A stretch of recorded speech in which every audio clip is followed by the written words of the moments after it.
This tornado is one of the strongest to ever touch the earth, but just hours after flattening towns, it was already forgotten. It's late April, and per usual, it's raining.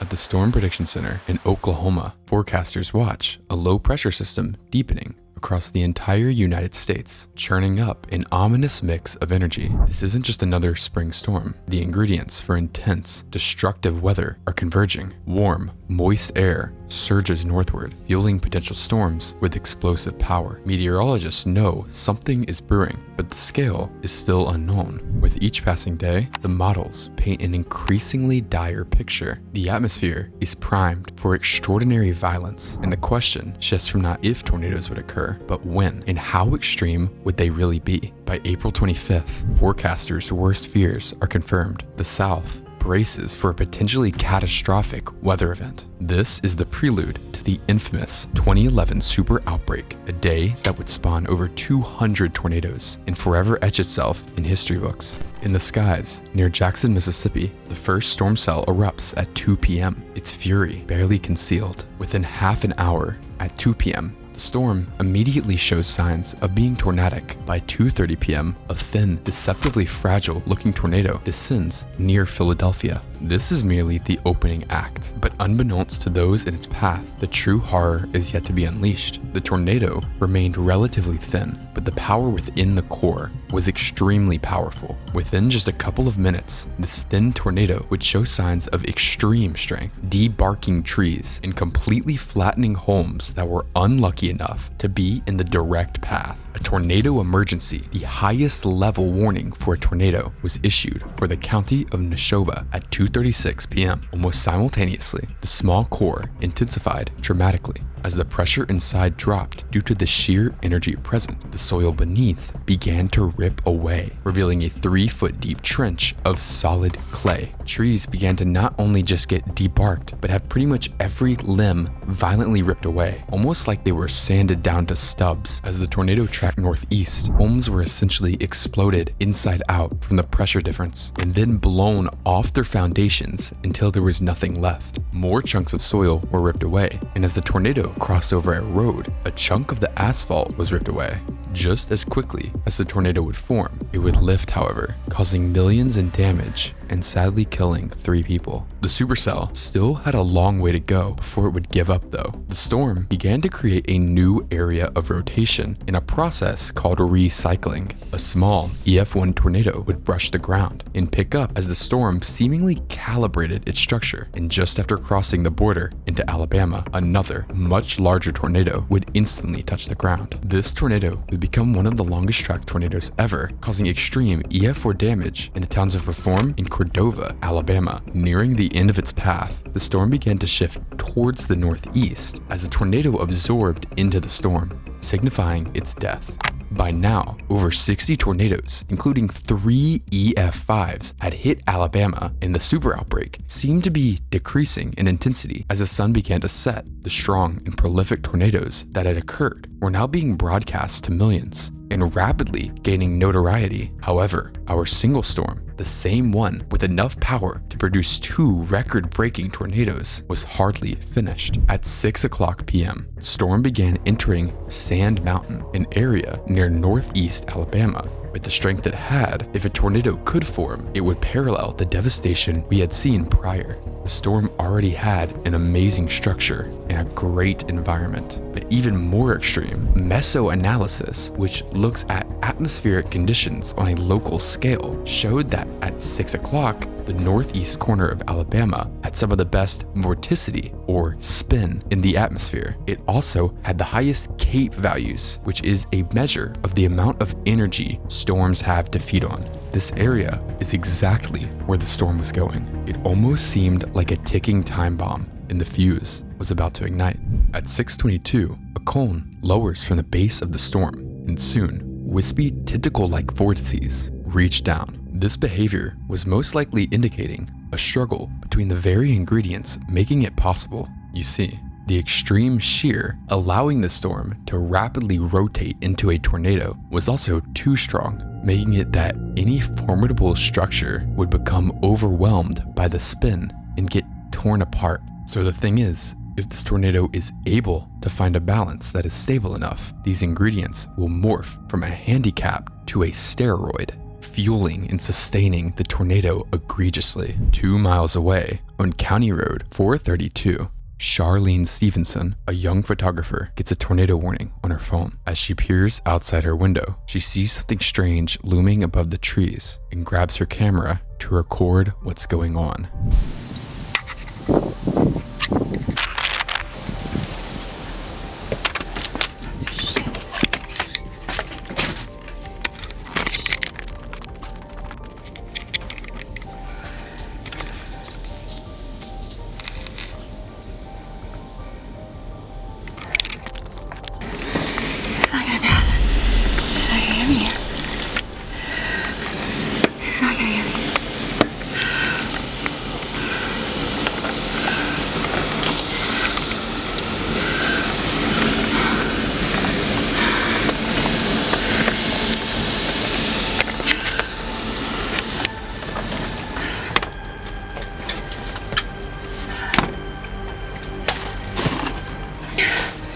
Oh my God, it took the tree.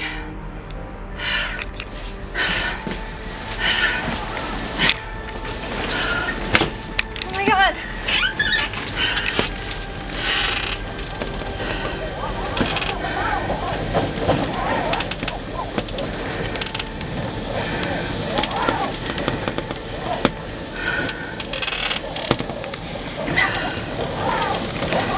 What you just saw is that in just a brief moment, Charlene captures the tornado as it cuts straight across her backyard. And while it seems nowhere near her, trees just a couple feet away are torn out of the ground, suggesting a deceiving appearance. With extreme winds stretching far out from the visible funnel cloud, the tornado crosses through trees and houses, seemingly picking and choosing to tear roofs or flatten outbuildings. It crossed the south end of Fife, Alabama, ramping up to possibly EF3 intensity, but still, it's so unstable. Mobile homes in the direct path were rolled and destroyed, unfortunately killing an elderly woman taking shelter in one. Trees nearby were now being taken down in big swaths, and a half of a chicken farm was obliterated. Soon, the vortex was approaching the town of Rainsville at over EF3 intensity, and it still hadn't stabilized, morphing around like a billowing cloud of smoke. But as it crossed into the city limits, a sudden change began to happen.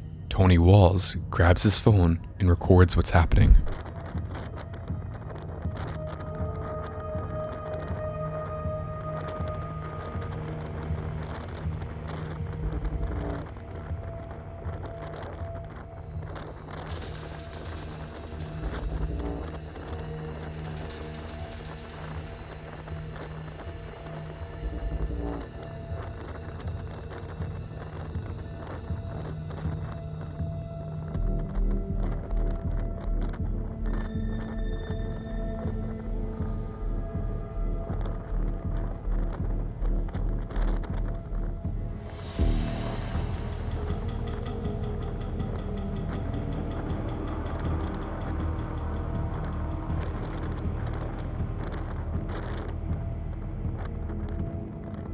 In just a handful of seconds, the tornado went from invisible to massive right in the middle of town. At this exact moment, a handful of well-anchored homes are swept completely off their foundations. As it crosses the highway, businesses are flattened with practically nothing left. Hundreds of vehicles are lofted and mangled beyond recognition, including a school bus that's thrown across the street from the high school parking lot, stripped down to the bare chassis, and then slammed into the ground, mangling the metal frame. To this day, this is some of the worst damage ever done to a vehicle. Carmen McPherson and her husband Jeff feel the winds over a mile away and record the now colossal tornado zoom past their house.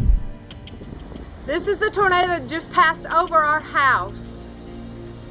Oh my word. God is so amazing. Oh, Jeff, is it coming back this way? While Carmen and Jeff recorded outside the tornado's path, others lacked that luxury, such as Mom Cindy Newsom, who noticed clouds spinning in the distance and ran to her porch to observe. She also captured the moment the tornado grew into a massive monster, except this monster was heading straight for her.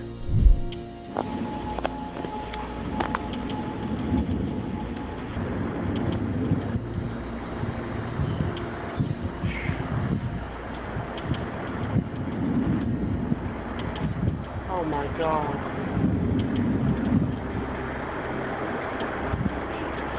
Oh Jesus, Lord help us. Oh, Heavenly Father, Heavenly Father. Pausing right here, the winds were probably some of the strongest ever documented due to the damage it inflicted. Next, an exceptionally well-built stone home is hit head-on by the core. The entire structure is cracked and violently ripped off its foundation and scattered into dust. Chunks of the foundation itself, which were built multiple feet into the ground, were cracked, with concrete supports heaved up out of the ground. Trees in this area are debarked, turned into stubs, or in some cases, turned into dust. As the EF5 winds pass the stone home, a 50-foot chunk of the asphalt road is torn off by the winds. Unfortunately, one of the first fatalities of the tornado occurred in the home. The winds were still increasing though. More trees are pulverized and a couple homes on the side of a block are swept away, though terribly anchored to their foundation, causing them to slide off easily. The center of the tornado crosses over a huge 2-story brick home and flattens it. It crosses a small forested area before emerging right over the Robinsons' home near County Road 180. This is where the tornado would make a name for itself. The multi-story brick home is torn off its anchoring, lifted into the air, and scattered into dust, leaving nothing more than the bare foundation. The Robinsons' driveway is stripped of its asphalt, an incredibly rare feat. Their porch, made of pure concrete, is shattered, and chunks of the concrete are blown away into forests and ravines. But possibly the most insane of all is what sat in the home was an 800-pound steel safe anchored into the earth. But that didn't matter to the tornado, as the safe is ripped off its anchoring, tossed 200 yards, and warped. Its pure steel door is ripped off and never found again. If you thought that was the extent though, you'd be wrong. On the same property was an underground storm shelter. While the Robinsons drove away in their car, avoiding the tornado, other neighbors hid underground. The winds, as if almost targeting the neighbors, somehow heaved the storm shelter up out of the earth and tore chunks of the door and covering, exposing the people inside. Luckily, with the forward speed nearing 70 miles per hour, the wind subsided before anyone in the shelter was hurt, as if the tornado solely spared them because of how quick it was moving. The Robinsons' home was gone, however, and vehicles, such as Colt Robinson's truck, were turned to unrecognizable balls of steel. Damage around this area is possibly some of the strongest documented, but the tornado itself would only become more terrifying. At this point, the tornado had been traveling for nearly 15 miles and had been causing EF5 damage for nearly a quarter of that, but most people had no clue this was happening.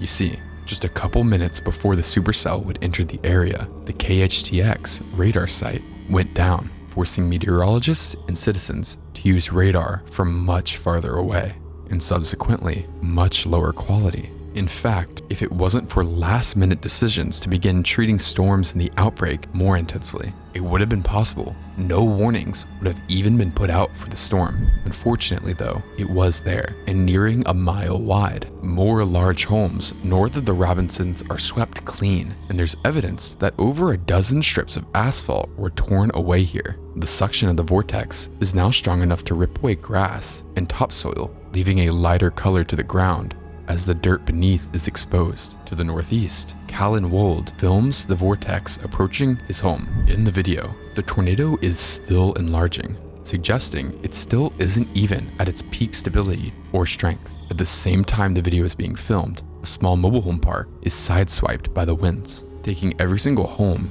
and pulverizing it. Other well-built homes are slabbed as well, and a line of large trees are fully debarked without any branches left.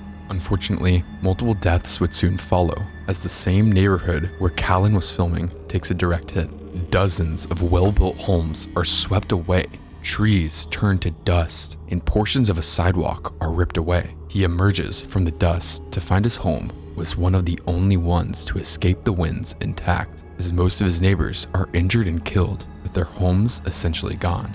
Countless homes continue to be battered as the sun is now setting, making the already horrific tornado even more unsettling. Carly Windsor films as the tornado flattens an entire block of large homes, a church, and then crosses into a forest. The video ends with the tornado crossing County Road 590. Just to the north, on 591, is the Thompson family. They hide as their home is one of thousands flattened, but in some miracle, the entire family of 6 survives. Through the rubble, Wayne Thompson stands up in shock and pulls out his phone, taking one of the most unbelievable images of all time. The tornado is seen practically leaving the scene of a massacre, as neighbors nearby scream for help, with some not making it. Believe it or not, the tornado isn't even halfway done with its path, but what it's doing is almost redundant. Home after home, family after family, community after community is wiped away in mere seconds. While most tornadoes vary in intensity, Rainsville did not, maintaining EF5 strength through the communities of Hennigar and Eider, the latter of which being where 20-year-old Holly Gothard shot the tornado approaching. We have a tornado headed towards this way.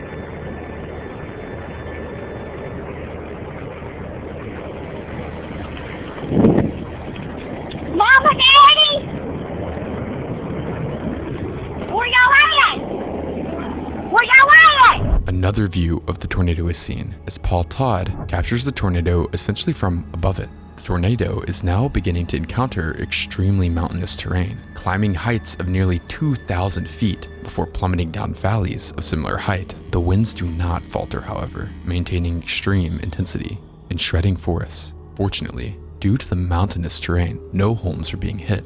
At 7:05 p.m., the tornado crossed the border between Alabama and Georgia and turned straight north over the town of Rising Fawn, simultaneously weakening at an incredible pace until the tornado became nothing once again. This is the part of the video where I would include some sort of news aftermath or report or something. The truth is though, there really isn't any. The tornado that just went through Sand Mountain was on no one's mind. The lack of radar coverage from the storm, the remote locations it hit, the mountainous terrain surrounding the communities, all the other tornadoes, it all led to silence from major relief in media. But most of all, no one really cared compared to other storms. In fact, 2 tornadoes, an EF4 in Flat Rock, Alabama, and an EF4 in Bridgeport, Alabama, ravaged more popular areas to the north. Another EF4, one of the longest of the outbreak, also hit areas of Piedmont to the south, not to mention the strong tornadoes from the exact same supercell that produced the Rainsville tornado, and the hundreds of other ones throughout the outbreak. It just drowned out anything happening in Sand Mountain. The violence of the tornado wasn't going anywhere though. Local police dodged the annihilated landscape. Reports described nothing left of multiple communities. The damage was undescribable. Cassie White described, "The devastation was nothing I had ever seen before. People on their land where their house once sat, kids picking up toys, bodies, and destruction." She shot footage of it while escaping with their children. It took days for the National Weather Service to even survey the area, and even longer for them to find evidence that would allow them to upgrade it to an EF5. To this day, the Rainsville tornado is often considered the forgotten EF5 tornado, with very little information or coverage, and the people of Sand Mountain are still struggling to recover from what was left of what used to be their community. If you enjoyed this video, consider subscribing.